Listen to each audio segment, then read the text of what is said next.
Hi everyone, this is Carol. Welcome back. This is part 2 of keeping a tarot journal. And these 2 pages that I will be sharing with you today have to do with questions that you ask yourself. And you could put this in your notebook. Just simply put questions I ask myself, the date, the question, the cards that you choose, and then you see in parentheses a U and a D. The U stands for questions that you will be asking yourself where the cards are upright, visible to you. And then the D stands for questions you'll be asking yourself when the cards are facing down. And then if you do the cards that are facing down, I recommend that if the card is reversed, you just put a little check mark next to it, indicating that the card was reversed. And of course, this is where you're going to write the information that you glean from the questions and the cards that you choose. Now, here are some sample questions, and you can see that it's divided up into 2 sections. The questions where the cards are facing down, and then the questions when the cards are facing up.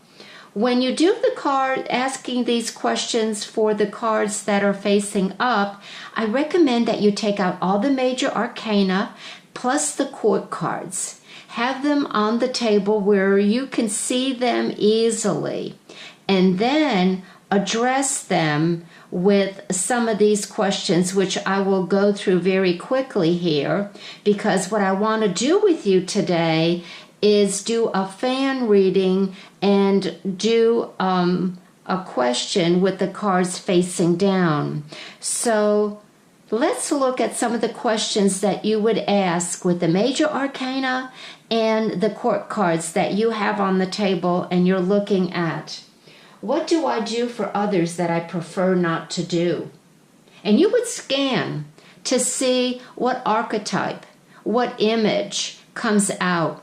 Then pick it up and ask yourself what that card represents in a way that you feel you have to incorporate in you in order to stop doing the thing that you are right now wishing to change, a behavior pattern that you're wishing to change. Then you could also ask yourself, my mother reminds me of which card and why? The same for your father. My partner, spouse, lover reminds me of which card and why? These are all very powerful questions, and while you're answering the why, after you've taken out that card, you will get a lot of information about the present environment or the past environment with the mother, the father, the spouse, the lover. And then lastly, this question I recommend that you ask once a month to check in, and it is, today I am going to work at becoming like this card called blank. You find the card, because I feel I currently need blank from it. Okay, here's an example. Today I am going to work at becoming like this card called the Magician, because I feel I currently need the personal forces representing from it. And then you could say, okay, I need the Magician because of the forces represented in it. What is going on in my life right now where I feel I don't have it within myself, that I am losing energy? Is it in the way that I stop myself from being honest with people in my life? Or am I looking for the Magician for willpower to start that new venture or that new exercise regime, whatever that mirrors in you, where you're feeling I need that strength, that Magician, that divine will where I can get through this. Again, putting this in the journal, keep asking and digging, will be very beneficial in self-awareness. So let's show you how I do the questions where the cards are upright. And the question I think that I'm going to address is, what truth do I need to apply in my life now?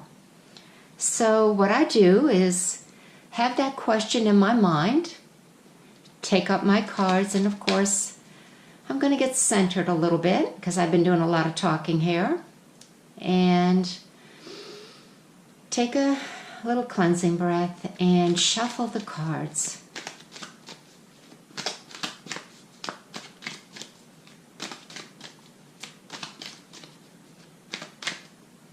I feel like the cards are ready, and I'm just going to put them down to the left of me and very quickly fan them out. And then, with that question reiterated in my mind again, what truth do I need to incorporate in my life right now? I rub my hands together. And this will show us or teach you the sensitivity that you have in the palm of your hands. Now, I'm activating the chakras. We have chakras in our hands by rubbing them. And then your left hand, which is your receptive hand, you'll go all the way to the left of the fan of the cards and slowly go over the cards to see if there are pulling, tugging, tingling sensations. Sometimes it's here, here. You'll even get some pulling. Oh, I got one right there. Let's see what this card has to tell me today. Oh my goodness, as you can see, it is the Five of Wands. And again, the question is, what truth do I need to apply in my life today? Well, Wands has to do with work, enterprises. It's a fire element. It indicates that, well, a little background about me is I have my own business, and I have employees. So right now, if I look at this, the truth that I need to know is that I might have to go in there and clarify some things as far as how we want the business to operate. If there's any discord going on within my employees that I haven't heard about yet or I haven't noticed when I go in there. So this card is very revealing for me today, and I welcome it and I thank it. On the 5 level, it really keeps it on the 5 senses. Now, what I mean by that is this isn't going to be a deep-rooted problem because we're getting it at the bud. It is a problem having to do with the 5 senses: hearing, seeing, touching, smelling, something that can be addressed very easily. It could be a communication problem. It could be something to do with someone feeling like my manager may feel like his employees aren't listening to him. But it's certainly something that I will be addressing soon. I hope you enjoyed this. It's a very simple way to do a quick reading when it comes to a question like that addresses an immediate thing, not something from the past, but something immediately, as well as learning the sensitivity in the palm of your hands and where the cards, where your hands and the cards are forming a connection in order to get your attention. So we're going to close it here today. It was short and sweet. I hope you enjoyed it. We'll be back soon with another video, everyone. Till then, thank you for listening. Bye-bye.